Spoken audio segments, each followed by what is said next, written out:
What's up, everybody? Welcome to a random ramble here, but things such as Primark purpose and at a glance will return once they get a bit more time. But I've been thinking about this off and on recently, and I thought, why not ramble about it? It could be fun. I know people's lists will probably be different from mine, and it'd be cool to see what people think. But this is going to be my top three picks for most underrepresented Primarchs in the fluff, basically. Because as with anything with the 18 Primarchs, you can make a list for them, whether it's popularity, power, perceived or whatever, importance, even stuff like that. You can make a list, and representation is definitely a list you could do. And I've been thinking about it recently because of Book 8 and how it's doing interesting stuff with the White Scars. I like it and I'm digging it. I'm still reading it, but I'm digging what I'm reading. So, um, definitely a nice way to help with a legion for sure. That I think this hasn't had a lot of exposure overall. So it's got me thinking about a list.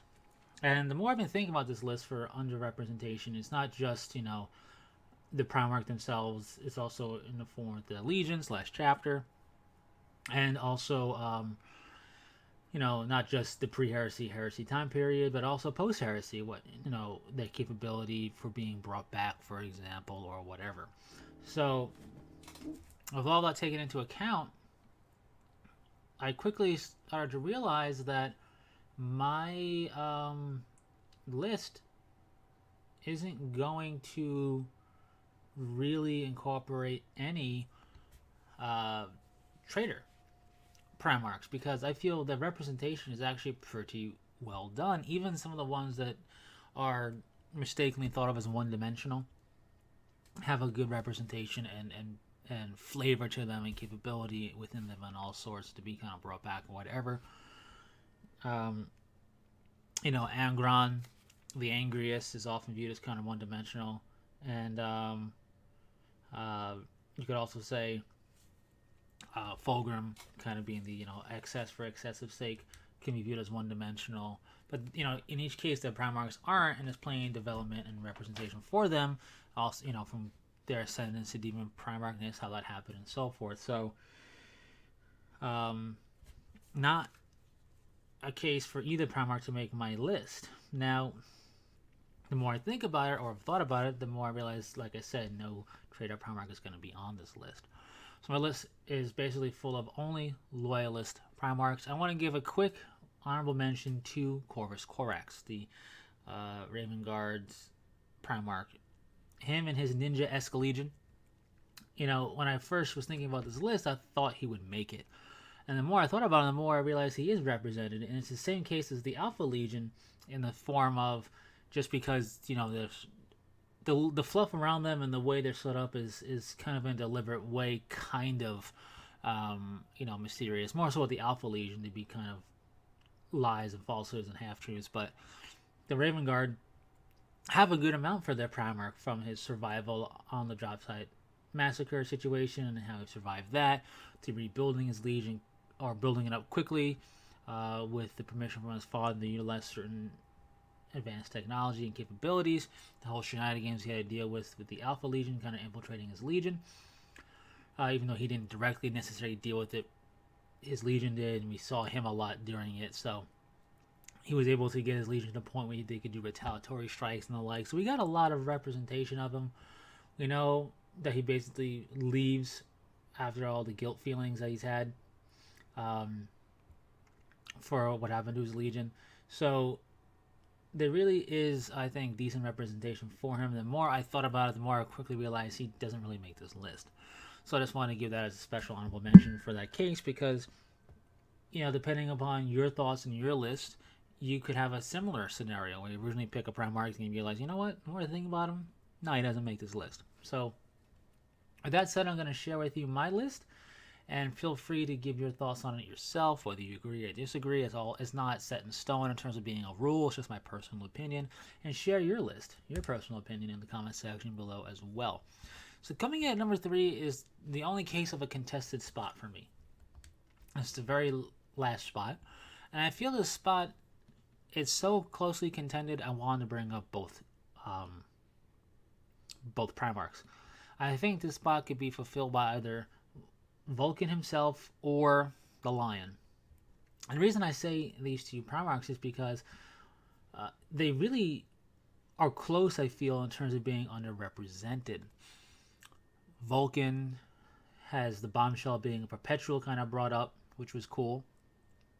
Um, we see how he can kind of sense the soul of his brothers, and he sensed the kind of fractured nature of Conrad Kurz, the worn out, kind of in need of support nature of Rogel Dorn during the heresy and all that, and how he cares very deeply for his legion. He's also a powerhouse. He's a bit of an artisan that doesn't get brought up too much, but it is always cool when it does. But we don't really get too much, right? I think this is a good example of a Primarch that if we had more stories happening during the Great Crusade proper, we would see more interesting stuff with them. Basically post-heresy, he gives his legion now chapter a D&D like fetch quest to get all of his artifacts, and then he will return. So that's really all we got for him. And it's a bit of a shame because I think there's real potential for this Primarch. We know a decent amount for him. It's not like we don't know that, but I just feel like there's more, in the gas tank that we're just not getting. And I think that's partly due to the nature of what happens at the Dropsite Massacre. The focal point shifts to the Siege of Terra pretty quickly, and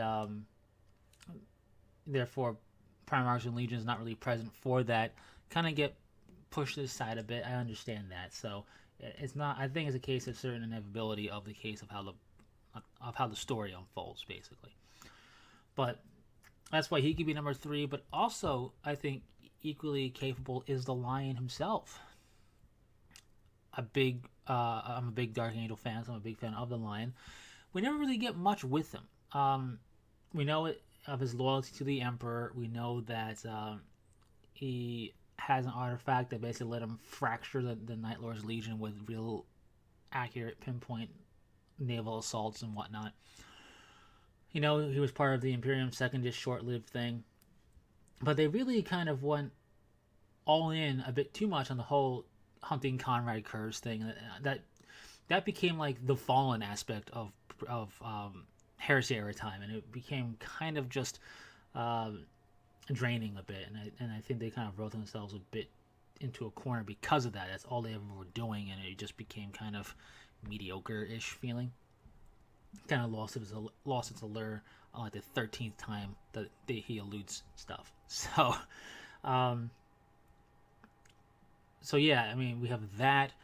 We do get some interesting points. We get to see his tactical capability, his power as well. We get to see some insight into him and his legions kind of situation. But, we know what's going to happen with the fall of Caliban. We know that he's alive and well, resting at the center of the rock post-heresy. He's one of several loyalist Primarchs that are real poised to make a reappearance easily enough.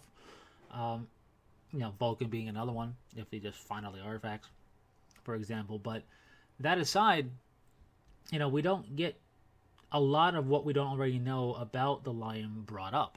That'll probably happen when Book 9 comes out, and it's a real possibility that once Book 9 comes out, he won't be,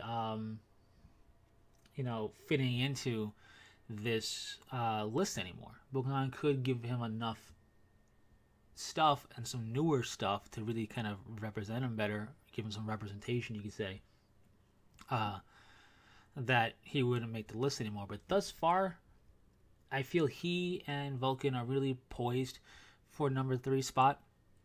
And that's why I'm just saying them both together. I don't really know. I have a feeling that Vulcan might eke it out when Book 9 comes out, because we already have Vulcan in a book, and we don't have the Lion in a book yet. But as of now, they're virtually neck and neck for me. And depending upon how deep you dive in and look at it, you can raise one over the other. So what are your thoughts? Who do you think should get the number 3 spot here? So with that said, number 2 for me was a no-brainer. It's Ferris Madness, the first Primarch to die in the heresy at the very beginning of the heresy proper, due to just kind of a bit of blind rage and the treachery of the traitor legions and their Primarchs.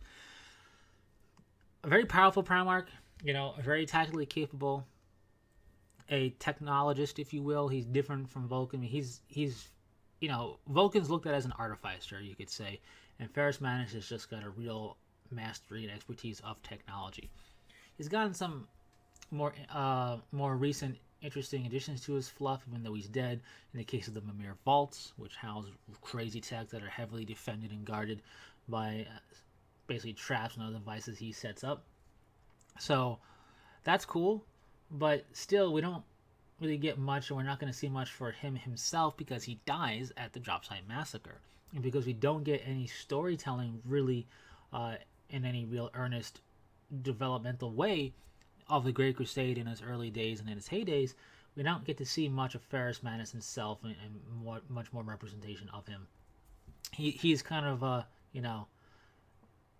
at the end of it, kind of representing and just talking about how he was, the Primarch was like this. And what we know about him is that he, wanted his legion to turn out to be the opposite of what the chapter is in 40k, which is kind of interesting, but we don't get to see much more for him.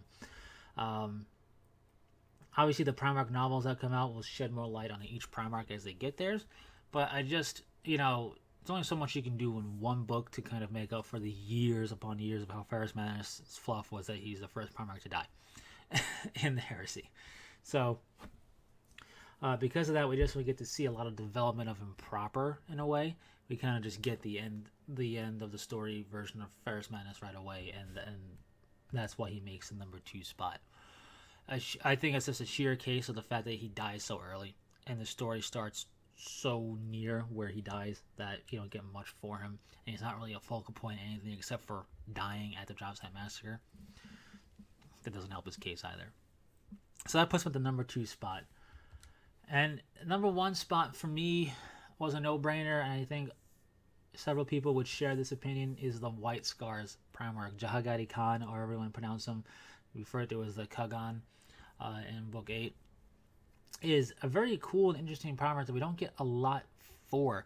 And he's in very pivotal moments. He has the whole Chondax encounter. At first, he's always had the fluff that he's embroiled in naval hit and run combat with the Alpha Legion, and then the Spacers kind of relieve him so that they and his forces so they can make it to Terra, and they kind of occupy the Alpha Legion after that. That's always been a part of it. They've added more to that with the whole Chondax thing, not just being orcs, but also being when the Alpha Legion set their trap. That was, in Book 8.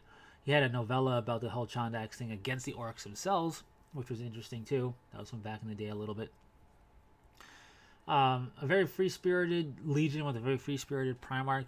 He is a Primarch that, if your first experience of 40k lore is the heresy itself, if you wanted to start, if you were brand new, but you're like, I don't want to look at what is now, I want to go at the beginning and go forward, and that's all you had experience with, I definitely feel like the White Scars Primarch would be a case of you not really knowing where his loyalty lies. That's how kind of murky the waters are with him and his legion. Is the fluff is set up that way, and I think it really is true. Of all the Primarchs, he is the one I feel you wouldn't necessarily know right off the bat, oh, he's going to stay loyal or he's going to go traitor. So, an interesting kind of plot point there, but nothing much has been done with that, probably for the better. But when we do see him, it's always cool to see him. He's very, like I said, free-spirited, very much kind of embodies the soul of his legion very well. And he's present at the Siege of Terra, which is important to note because I feel like if you're new to the whole Siege of Terra fluff stuff, his role in it has thus far become a footnote, even though he did a very important thing, which was retake the Lionsgate spaceport, one of 2 spaceports the traders captured early on to use as a beachhead. He effectively cut their resources and reinforcements down by half in his stroke, but that's kind of a footnote compared to the heroics of defending the palace itself and then boarding the Vengeful Spirit with the Emperor and so forth. Sanguinus, Rogel Dorn, and their forces take, spotlight over the White Scars, even though they played a very pivotal role. And I wouldn't blame somebody new to that story, the Siege of Terror, to not even perhaps fully realize the White Scars were present until you get to that point. And then realize, oh, they were there. Okay, interesting. And they had a very important role, and in the old fluff, which better still be true, he rides to battle on top of a Rhino transport, which is awesome. So, anyways, he's a cool Primarch with for an interesting Legion. I think the process that makes him underrepresented is twofold, in form of fluff slash playstyle being very niche, and then a color scheme that isn't going to be the most forgiving for people, and therefore may not also be the most interesting. White can be a hard sell because it's difficult to paint, and then it can be so bland in people's eyes a lot of the time. I do think that the White Scars have a nice red accenting that they do, for sure, but it still is a pretty hard sell at times for that color scheme. So that plus their niche, more special kind of, not that they're special compared to other Legions, but more of a niche acquired taste type of style, I think just helps to be a self-fulfilling prophecy of underrepresented. But even with Book 8 out, they're doing a lot for the White Scarf, which is very cool. It just becomes a case of whatever, outside of the whole Chondax incident, you could say, against the Alpha Legion is kind of their biggest shining beacon example of where they're fully, represented properly and out there in center stage, because it's just them and the Alpha Legion. But even though we have that, then, right now Siege of Terra isn't really written yet, but I'm sure they'll get more screen time when their role gets done in those books, and even when we get their Forge World. But even still, just when what we have now, their role is very footnotey. It's kind of like, look at the heroic antics of Sanguinis and his Legion, and Rogaldorn's command of the entire defense and his Legion. Look at all these awesome antics. Oh yeah, the White Scars are here. They kind of did some hit and run stuff. Didn't work out too well. They took that spaceport, which is very important. But check out how awesome the battle at the palace itself is. It's kind of how it feels. So, anyways, that's why I put the White Scars in the number one position for being the most underrepresented. Their Primarch is also poised for a comeback. Interestingly enough, outside of Ferris Madness, every other Primarch I've talked about, Vulcan, the Lion, and the Khan, are all poised to come back in 40k if fluff, is written well for it to happen.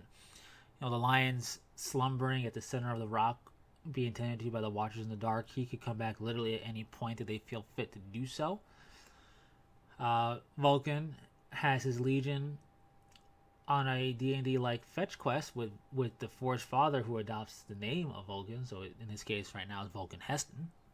Has to find these artifacts, and once they find all of them, Vulcan is said to reappear, so they can do something with that. And with the White Scars, their Primarch had a Dark Eldar portal shut behind him as he went through it to pursue the Dark Eldar. And they definitely believe he's alive. I think he probably still is alive too. And that is definitely a good plot point potential there to bring him back. So he has the potential to come back in 40k, which would be interesting. But I think he's low on the list to do so compared to the other ones that could. So anyways, yeah. All cool Legions, all cool Primarchs, all 18 of them.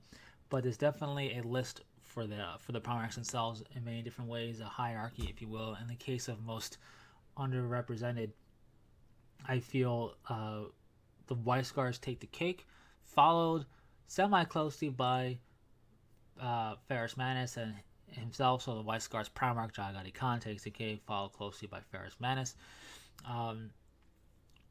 And then in third place, trailing a bit from those two, is a near neck and neck tie between Vulcan and the Lion, depending upon how you want to look at it. At least that's for me. That's my opinion. Again, it's just an opinion, not set in stone. So share your thoughts on it, as well as share your thoughts on your own top 3 picks here. It also kind of happens to work out that the Legions kind of follow in suit. So the White Scars Primarch, very underrepresented, and therefore his Legion kind of is as well. As it just kind of works out that way. Anyways, thanks for sticking through to the end of this long-winded ramble. Share your thoughts. If you have any other questions or comments, share them in the comments section below as well. If you have some Q&A style questions, you can always check out the community tab of this YouTube channel and post your question as a reply to that posting in there.